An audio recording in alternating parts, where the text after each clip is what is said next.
Bugün Beytüşevap ilçemizde bağlı Gökçe, Mezra, Taşkıran köylerini ziyaret etmeye karar verdik.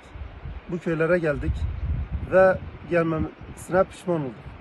Gerçekten utandık. Vatandaşımızda oy istemeye utandık. Neden mi? Çünkü yollarını görüyorsunuz.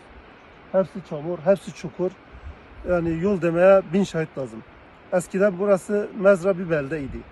Ve bu bahsettiğimiz köylerde yaklaşık 300 hane var. Bu haneler genelde kışın buraları bırakıyor. Burada yaşanmaz oluyor. Yollar kapalı kalıyor.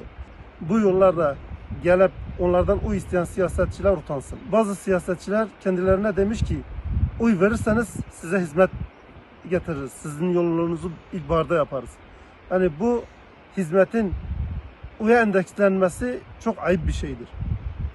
Biz Hüdapar olarak bu tür sorunları halkımızla paylaşacağız inşallah. Bu işin takipçisi de olacağız.